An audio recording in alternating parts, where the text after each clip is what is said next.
kakhulu. Xa ndithetha kakhulu. Yiyo le nto ndinexhala xa nidumisa ningayeki. Into eyenza loo nto ndevinto. Ndandiphume entweni ndevinto. Yiyo le nto yendenza uba mandithethe.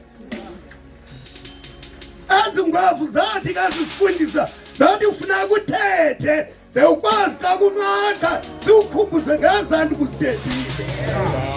Ngoba likhona ixesha lonqatha emntwini nathi indlela eyazi akhunjuzwe ngezaa zinto. Ootata bam bandithuma uba mandime apha namhlanje. Masilapha kwashasha. Silapha namhlanje. Bathi mandime apha. Kule nkonzo ikhonza izenzo zabaphostile. Ndifike ikhokelwa ngootata. Bazalwane, le nkonzo ndifike ikhokelwa ngootata. Bakhona ootata abadala. Kuthiwa xa kukubi kuthiwa sungqama mfana uzayigula indlela.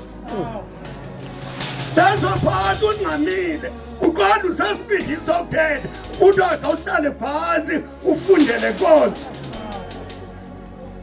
Ngoku kuthiwa ke mandamkele bonke abantu abalapha abazobukela le nkonzo.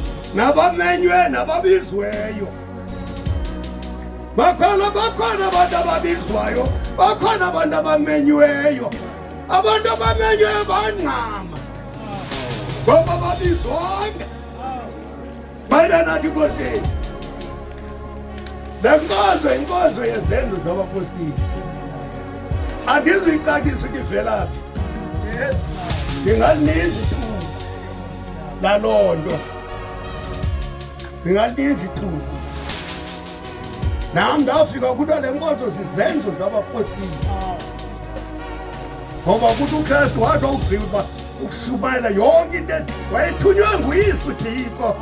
Wathi wawugqiba umsebenzi wakhe wabona uba makabuyisele le nkonzo kuThixo umnikazi wayo. Wathi xa ebashiya ke wathi hambani ozenza abafundi zonke intlanga. Mayibe nathi Nkosi yethu.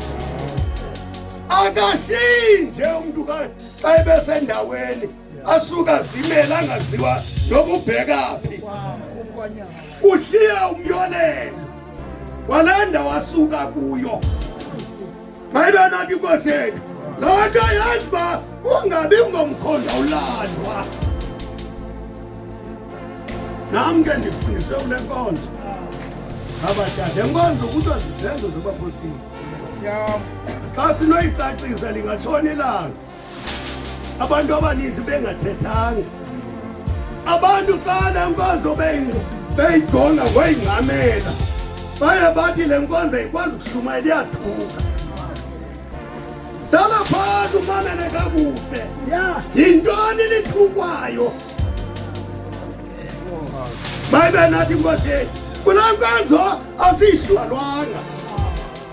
Ngoba kufuneka uyicacise le nto njengoze nayo. Wawufika nale nkonzo kokwenu funeka uyicacise ngoba ayizukwaziwa. Ize nawe. Kuthiwa siyaze ndize nalo mfana. Namhla ndafika nale nkonzo ekhaya. Ekhaya kwakubomvu. Somebody ungubezibomvu. Emini ilanga lishushu ingekho konke ithuba lomnxiba ibhulukhwe ngoba kwakuncebe ngobhulukhwe ezo. Haleluya. Ndafika nale nkonzo wathi utata badilwa ubona abana apho phatha iBhayibhile. Ubani ombona apha kwatyutywa uzophetha iBhayibhile. Ndathi tata le ndithandwe intliziyo yam. Mayibe nathi Nkosi yethu. Ndathetha loo nto ndathi le nto ithandwe intliziyo yam. Le nto ubona ingathi bongameli bam abantu abafutuka ezonweni sebekholwa zithandwa intliziyo yam. Sakholwa kanti bayizona yazithanda sazusuka ezonweni ngoba sithandwa inhliziyo yakho. Nawufundisa nincame bazalwane bafundise. Banika isusi lento isenhlizweni. Lento ithandwa izinto ilapha enhlizweni.